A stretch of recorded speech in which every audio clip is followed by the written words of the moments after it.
Welcome to Rewrite Rising, the podcast where you can rewrite your health journey and rise above your past. I'm Drew, sharing Mindset Mondays to ground and guide you, thriving Thursdays to cut through the noise and bring clarity to nutrition. If you find these conversations helpful or think someone else would enjoy them too, make sure that you are subscribed. Whether you're tuning into YouTube, Spotify, Apple Podcasts, or anywhere else, feel free to share them along the way. All right, let's get into today's episode. Have you ever paused mid-snack, maybe mid-meal, or even while deciding something at the grocery store and thought, where does this habit come from? It's kind of funny, but some people do. And does it really actually stretch all the way back to my childhood? So today, I'm going to deep dive into this mission and unpack some of the earliest food experiences that shape us as adults. And just as importantly, how to understand them help us as we do things for the better. So I dug a little bit into the research, and you're going to find it's a little bit surprising, maybe even a little bit mind-bending.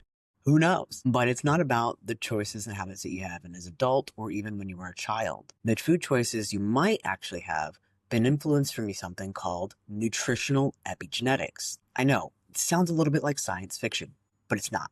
It's the development of generations down into your genes about how we eat.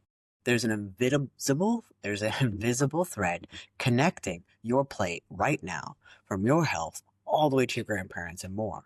Pretty incredible, right? Awesome. So in this episode, we're going to explore why your habits look the way they do, how childhood food experiences stick with us, the surprising science of epigenetics, the practical way to reshape your relationship with food as well. Now, just to be clear, this isn't about blame. It's about understanding and empowerment and giving you tools to make changes that really matter. So let's start from the very beginning. Let's start at the very beginning, the foundations of our plates. So many of the habits we pick up as kids stick with us like glue. For example, I grew up with juice being constantly around. Literally, orange juice, apple juice, grapefruit juice, you name it, juice at meals, juice at lunch, juice in the breakfast. And it was like a completely big fad that came along as well of low fat, sugar-free, skim milk, low fat cheese, all that stuff, all that crazy stuff. And honestly, I'm lactose intolerant and I learned that along the way. Don't really care for the taste of milk anyways, but it's kind of like a little bit of a revelation in your head when you realize all these things that come to you. Now, of course, if we were told that bread crust were somehow healthier and that the heels of loaves had superpowers, we'd be eating it because that's what we were told. Here's what the research says, and let's be clear. The role of our parents and caregivers is enormous. What foods they bring in the house, the model they do, how they even interact with food, shape us with these lifelong patterns. Even the casual broccoli's gross can actually make us, even as a child, not want to try it and make it dismissive, which is funny because broccoli actually can taste really good. So this is actually how habits are formed, through stimulus, response, and reward. For example, I feel stressed. I go grab ice cream. I feel better. Sounds pretty familiar, especially if I thought I was had a bad day. So the loop, or the stimulus response, reward. It gets wired into their brain and then becomes an automatic habit. And there are other patterns like emotional eating, coping with trauma, or the clean plate club, where kids were forced to finish meals and often starts in childhood and carries on into adulthood. There's actually something that happened to my dad, which he actually ingrained into me, and then I just have a problem. If I don't like the food now, I still don't eat it. I've learned to push past being forced to eat something if I was full or if I was not feeling it. I'm just be honest, some food just tastes nasty and I don't want to try that. But it's not just about our parents. Marketing, culture norms, food insecurity, and trauma, these actually do shape our eating habits as well. Again, we're not about blaming parents, it's about recognizing the larger environment. Psychologists often talk about good enough parenting, which means perfection isn't the goal. The supportive, consistent environment is actually really what matters most. So food as a reward is an extremely tricky area. Now, I know someone whose dad rewarded soccer goals with different ice creams. 1 goal was a cone, 2 goals was a sundae, 3 goals a blizzard. So food absolutely has a place in celebration. But linking it directly to performance sets up an extremely problematic loop. And in diet culture and fads, like fat-free craze, the endless parade of restrictive clean eating trends, it's easy to see how patterns can become. So our own self-talk also about food and body images matters too. So kids absorb how we talk to our bodies and how other people's bodies, or how we even speak to ourselves. An example I can think of unfortunately happened in my family. My grandfather decided to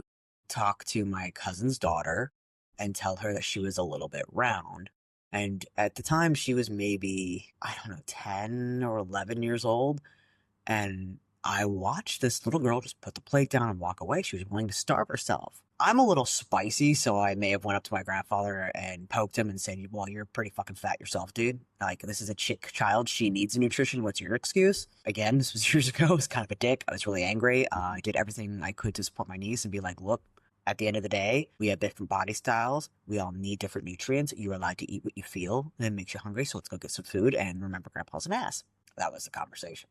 So then there's a little bit of deeper science, like epigenetics. Traditionally, we thought that genes were fixed, but with epigenetics, it shows us that genes are expressive, that there are dimmer switch that you can turn on and off that goes up and down that can be influenced by the environment, the lifestyle, and nutrition. Recent studies have actually shown that too much sugar consumption can actually turn on certain cancer genes, things of that nature. So think of DNA as your cookbook and epigenetic tags as little sticky notes, or the dimmer switch, I guess, adjusting on how those recipes need to be used. Here's the mind-bending part. These changes can be passed down. A stark example of that is from the Dutch hunger winter in World War II, where starvation during that time actually called epigenetics changes to a key growth gene, GF2. The effects showed up not only in the children of those starved, but in their grandchildren, which had a higher risk of obesity, heart disease, and diabetes. So it's not just the mother's diet during pregnancies. The father's diet actually matters too. There are even multiple studies in animals that show that both parents can echo through what they eat can echo through multiple generations. In humans, it highlights how powerful everyday choices can be.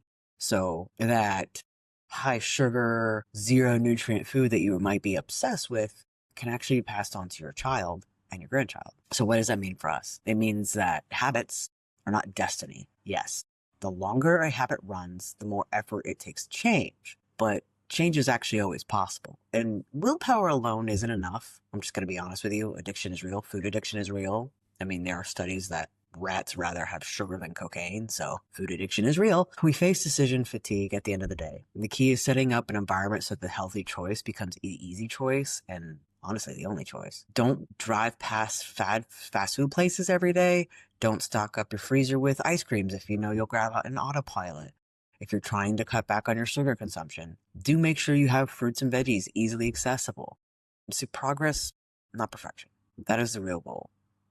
Shared meals are another huge factor. So like family gatherings, colleagues, communities, this type of consistency can also be linked with better nutrition, better mental health, stronger school performance in kids. And it doesn't have to be every single night. As long as you're doing like an 80-20, you're going to be better off than most.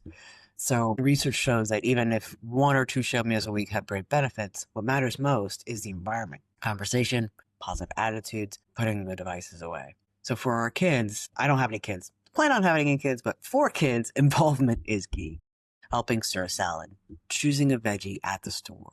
Those little moments give ownership and make the kids more likely to eat healthier foods, which is a big deal.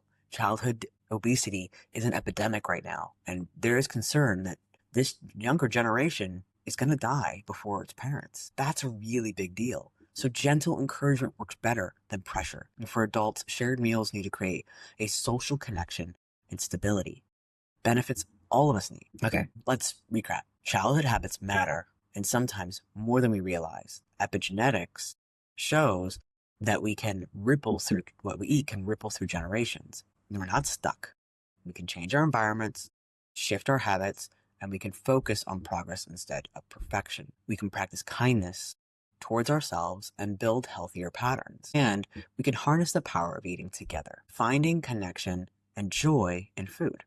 So what are the big takeaways? Simple daily choices don't shape your health. Don't just shape your health today. They shape your legacy and the legacy of those to come. So thank you for listening to Rewrite Rising. Remember, you don't have to get it right. You just have to start. Write your health journey and rise above your past. New episodes drop every Monday and Thursday. So follow, share, and subscribe. And I'll see you next time.